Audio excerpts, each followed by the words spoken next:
This is something that could change our way of life. I'm giving it 90 days. We'll see what happens. This could be changing some of the way we do our homestead also. Well, welcome any newcomers. My name is Karen, and my husband Dan and I have been on YouTube for a couple of years just trying to document our journey to a more self-sufficient life on our acreage in Iowa. Something happened in the last few months that made us just, or me in particular, stop and reevaluate what I'm doing with my life here and take a hard look at my personal health. So just this past April, I found out that I had endometrial cancer, and it required me to have a total hysterectomy and also an oophorectomy, which is removing the ovaries as well. But as of this last week, I am considered cancer-free, and I am finished recovering from surgery. And I'm told that the chances of this coming back are very, very slim due to the early, we caught it early, and so it was the lowest stage and lowest grade of endometrial cancer, and so it was all contained within the uterus, and I have to keep going back every 6 months to get checked. But something the surgeon said just really stuck in my head, and I guess I just didn't realize it. I mean, I know that if you're an obese person, you have a higher chance of certain conditions and certain diseases. My blood work's always been fine. I'm 57 years old. I don't have high blood pressure. I don't have any bad blood work or any serious conditions or chronic illnesses. But the surgeon told me that this endometrial cancer is common, more common in larger women because fat produces estrogen, and it's the excess of estrogen that allows this to develop and grow. So over the past 6 weeks or so, while I was recovering from surgery, I kept thinking over and over, and you know, there is not one day in my life that I can remember that I wasn't thinking about my weight or how big I was, or trying to think of yet another diet to try. And so knowing this, I knew I had to do something. But it's just hugely frustrating because, and I hesitated even making this video because this is like the biggest baddie in my life that I can never seem to get rid of. And I've always felt terrible about the fact that I was so big. I have tried every diet, I swear, known to man, including I think some I made up myself. But you know, certain diets I can be on for a while, but it never fails. Something mentally goes on and I just can't seem to stick with a diet. But you know what? I now know that after doing some research here these last few weeks, I now know that it's not really my fault, a lot of it, because of the way things have gone over the past decades regarding diets, which I've tried them all. So since I was 8, I have battled being overweight. So when I was a teen, I tried the lose up to 20 pounds in 2 weeks diet, which really, I think I lost like 18 pounds or something like that. But if you look at it, it's a no salt diet. So all of the water weight got flushed out of me, that basically hardly any of that was like actual weight. Because I was so excited as a teenager to know that I had lost weight. I've also tried the cabbage soup diet. And you just make this cabbage soup with these different ingredients in it, and that's all you eat for like 30 days. Okay, I am telling you, I swear to God, by day 28, I was like, you know, whatever, I would try to eat that soup. But it's crazy what we do to try and lose weight. It's just crazy. And when I was a teenager, I also tried the Atkins low carb diet, which I lost like 30 pounds on, and so that was good. But then again, fell off the wagon. I tried calorie counting so many times. I don't even know how many times I've tried doing a low calorie diet. When I was in my 30s, I believe it was early 30s, late 20s, early 30s, I tried the baked potato diet. You've never heard of that? Oh, that's because I made it up. I went to the store. I was trying to lose weight for my brother's wedding because I wanted to fit properly in the bridesmaid's dress and all of that. I went to the store and bought a big bag of baked potatoes, you know, once a week. And I would come home, and that is literally all I ate. I would throw 2 potatoes in the microwave, slather them with butter, sour cream, and jalapenos. I did lose some weight. Probably not as much as I wanted to, but yeah, I made up my own diet. So I've tried a lot of things.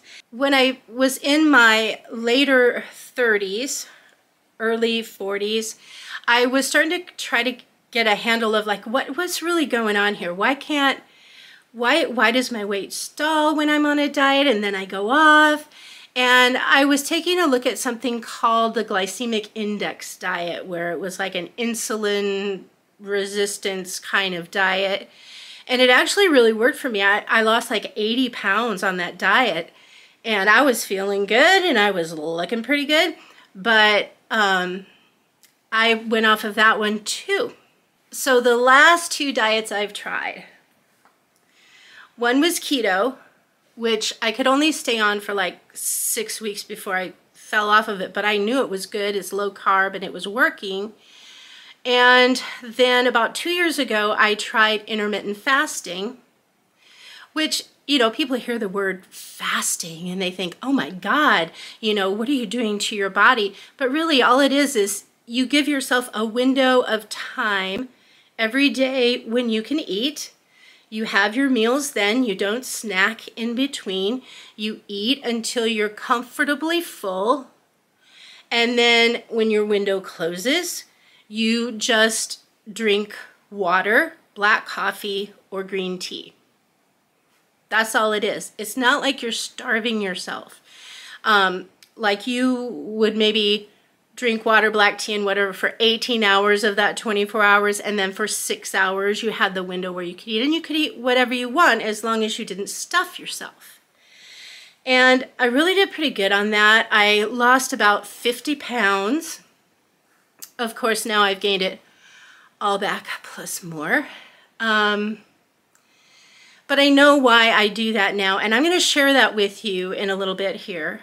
But, you know, when intermittent fasting didn't work, and I was so sure that that was the key, that was the answer, that is what I was supposed to be doing. But when I fell off of that, my weight stalled, and I fell off, and I have felt completely lost for the last year or more. Like complete loss of what do I do? What am I supposed to do here? You know, I'm trying, but I'm getting nowhere. And you know it's a mental game. And so I'm like, well, what's wrong with me?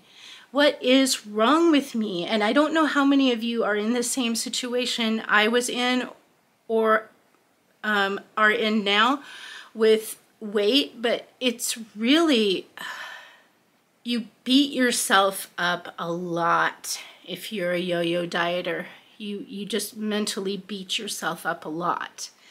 Fast forward to now, I have felt like I need to combine something like, I felt like I need to combine like keto and intermittent fasting. Those seems to be a good match. But trepidation, like if I start, oh my God, I have to start this again, and it's this big like thing looming over my head.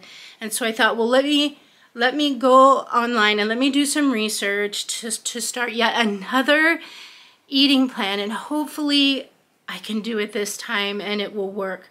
Well, when I was researching keto, I was on YouTube watching some videos, and I kept hearing this word ketovore.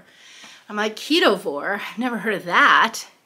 So then I looked up ketovore, and ketovore is actually a combination of the ketogenic diet, which is low carb, and the carnivore diet, which is like a meat-based diet, meat-based low carb diet. You're basically like way down, like 0 carbohydrates.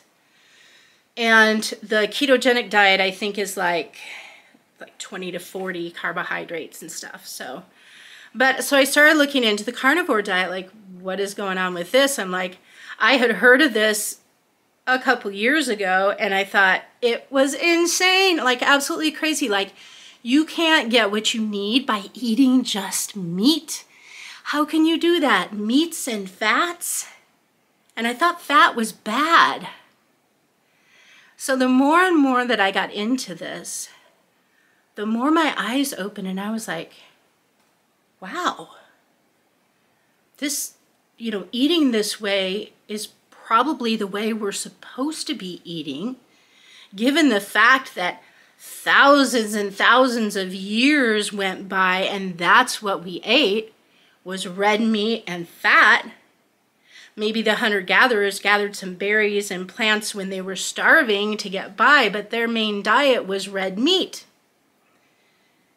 And it's only been in the last, probably since like maybe the 60s, 70s, that the processed food industry has come into the picture and really messed things up, including our government. Our government messed things up as well. I'm in America. I don't know where you're at in the United States, but our government put out a food pyramid that was absolutely appalling when you take a look at what's really going on. Now I want to just tell you briefly about, why I can't stay on it, seem to not be able to stay on an eating plan. I mean, the light bulb, ding, went off, and now I am like, oh, okay, I kind of get what's going on now. When I was doing intermittent fasting, I read this book called The Obesity Code by Dr. Jason Fung, and I will link to it down there. And he just did a masterful job of taking all this jumbled up mess that's been going on way since like, I don't know, like around the 60s, all up until now, and he explains perfectly why it is that the American population, the obesity rate just keeps going up. The chronic illnesses just keep going up. He has the answer. He knows what it is. And it's when the food pyramid came out, the processed foods and the processed sugar came out. And what's actually happening with that is we are bombarded with media about all of these processed foods and things, that touting them as healthy for us. They are fake foods. They are terrible foods for us. And one of the reasons they're so terrible is they are addictive. And it's not just the food themselves. We are led to where we are today in America by a food industry that has an agenda, and that agenda is to make more and more money by addicting more and more people. As an example of this, in the 1980s, the tobacco industry, who had addicted like 2/3 of the population, by then, to tobacco, was coming under fire for health concerns and all of this, and mandatory warning labels and all of that on cigarettes. So they decided they wanted to get into something different, and they bought major food companies. Did you know that? In the 80s, they bought Kraft Foods. They bought General Foods. And there was one other one that they bought that's a big major one, Nabisco. They bought Nabisco. Now, they employ like neuroscientists. So these neuroscientists study exactly how cravings work in your brain as far as marketing, taste, all this kind of thing. And so honestly, it's appalling some of the things that I've learned. There's 2 videos that I've learned about this from. And one of them is called Fat Fiction. And you can see it free on YouTube right now.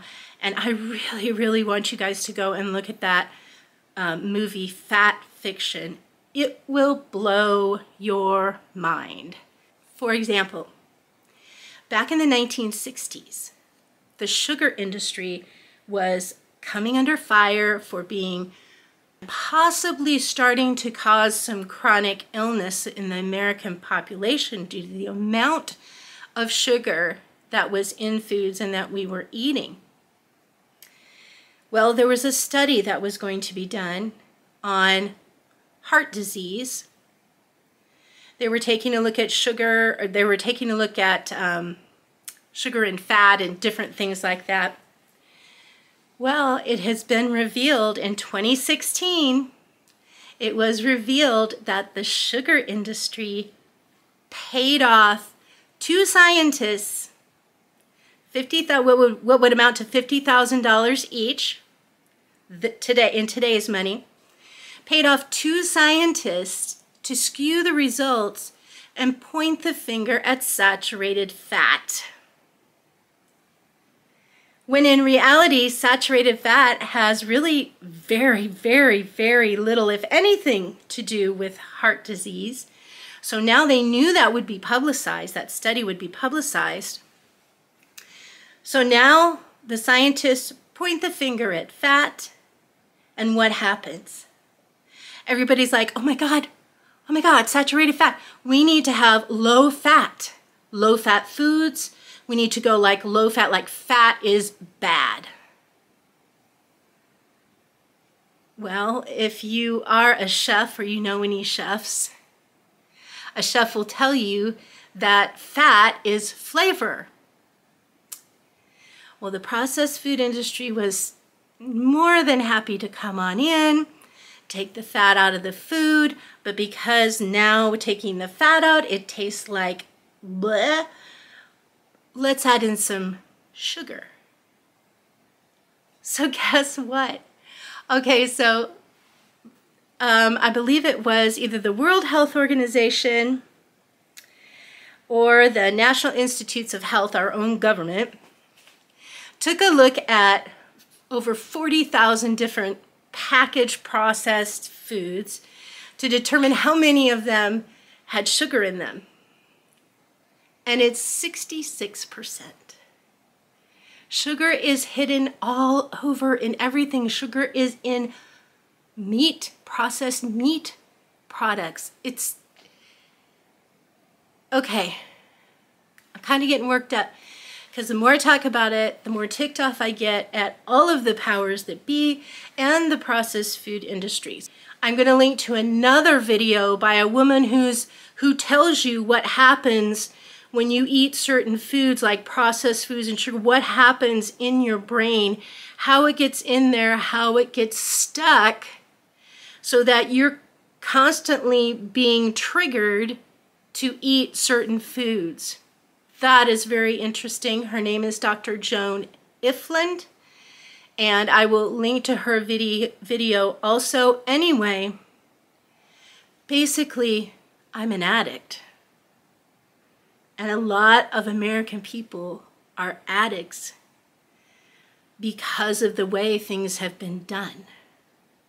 So, you know, people say, oh, just eat in moderation, eat in moderation. That's great.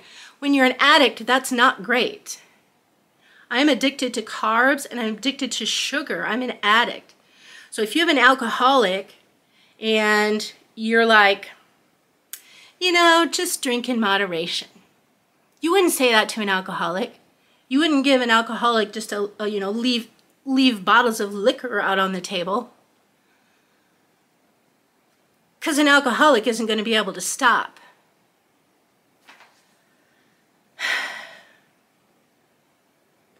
It just angers me, the number of diets that I have been on thinking I'm doing the right thing. Oh yeah, I did low fat when I was doing low calorie. You know, I was low fat for quite a while, and your body actually needs fat. It turns out the body needs fat.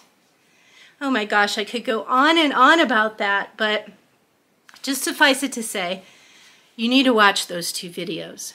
So, being a carb and sugar addict, I'm going carnivore.